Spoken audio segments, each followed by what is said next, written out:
Hey guys, here's a video on wires and such for the beginner or even somebody who would like to learn a little bit about wires for DJ setups.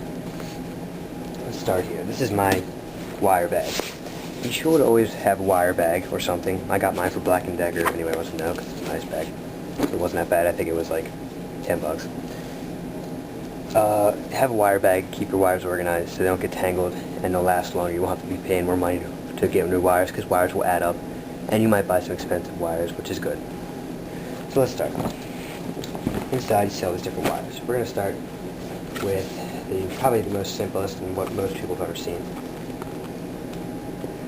I can get them down here. Alright, this is the RCA cable here. It's right and left, red and white, and this is just for your little patch cables, turntables, CD players, hard drive players, stuff like that. Anything you hook a mixer to, hooking your mixer to your CD player, or even your TV to your surround sound, or whatever you do, that's what these would be for. Then we have the other version of this. This is a really cheap one. My nice one's in my mixer board, but it is a 1/8 inch to dual RCA. So you can plug your iPod, MP3 player, computer into here, and it'll split into here to go in your mixer board, or your surround sound system, your TV, any such like that. It's a good wire to have. I got this one at the dollar store because I found it there and it was $1. So I got my other one, my nice one in my case, for about $4. So it depends on how nice you want your cords. I recommend, if you're going to do a mobile box, to get a very nice cord. Very nice cords, gold tips even, because they sound better. And your quality is worth having, especially if you have good equipment.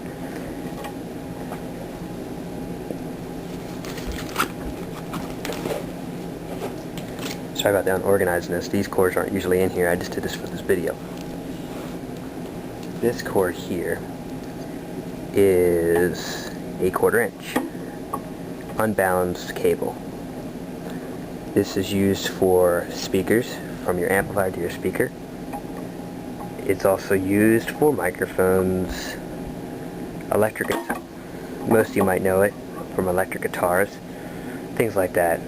They're reasonably priced, they're unbalanced, so there you go. And this is a right angle on this side.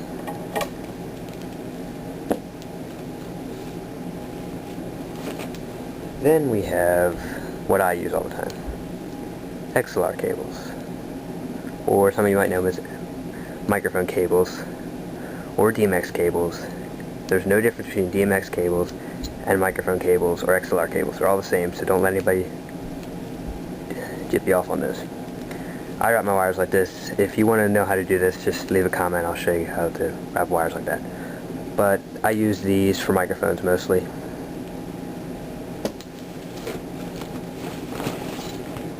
Here's another XLR cable, but this one's a 50 foot instead of a 15 like the other one. And they're connected right here, but I wrap my cables like this. These bigger ones are harder to wrap like the other guy. But I use this from my mixer to my speakers. And most people will use a smaller XLR to their mixer to their amplifier, something like that.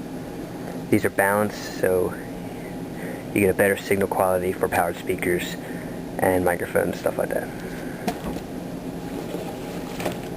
And then last but not least, extension cords. Always have small, medium, and large size ones for different gigs, because you don't want to have a huge one for a speaker that's 5 foot away from you, and you can't use a small one for a speaker that's 50 foot away from you. And my last wires are actually these wires here. It's a normal cord, or a grounded plug that you use in a wall, to this thing here, thingamajigger. This actually plugs in the back of my powered speakers, but you can use this for usually intelligent lighting. A lot of LEDs have this plug here, and it's always good to carry a backup one of these. These are actually my wires for the speakers. But that's my wire bag. Thanks for watching. Leave some comments, practice, and enjoy.